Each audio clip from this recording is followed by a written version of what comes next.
Good morning! Ibang location na naman ako ngayon, guys. Tingnan nyo yung view. O diba, inikot ko na yung Stanley Park. Ayan. Tingnan nyo.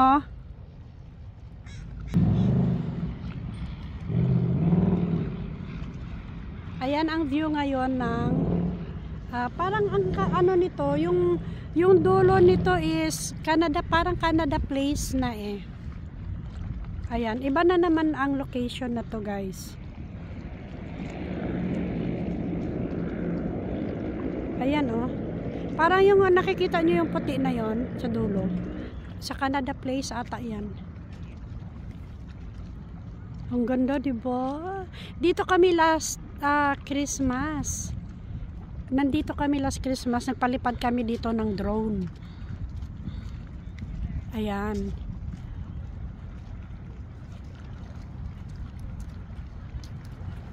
Ang ganda.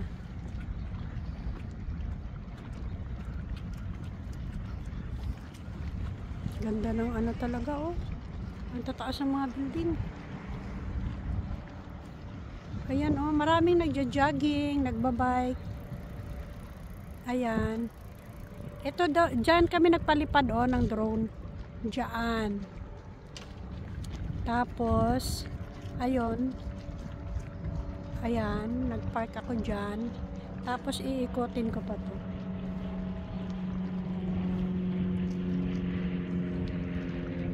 Ganda, diba?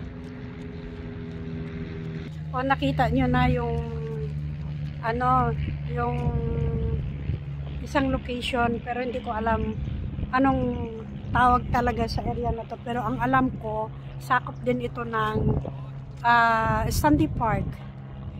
Ang lawak pala nito, kaya maganda. Maganda daw dito pag ano, sunset, maganda daw, kaso ano, ulan man palagi, kaya hindi ko alam kung titingnan ko kung makakabalik pa ako dito ng hapon, kasi pag hapon kasi ang problema dito is yung parking. Siyempre, problema ka na sa parking, magpabayad ka din, di ba? Kaya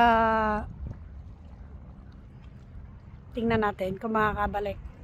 Kaya ngayon, ngayon lang ako pumunta kasi alam ko wala masyadong mga tao ngayon kasi nasa trabaho, di ba?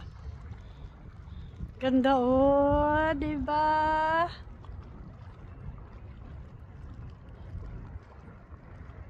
Ang labanan lang dito, guys, yung may panggasolina para maikot mo yung attractions ng ano, ng Vancouver. Kaya ayun. Thanks for watching. Bye!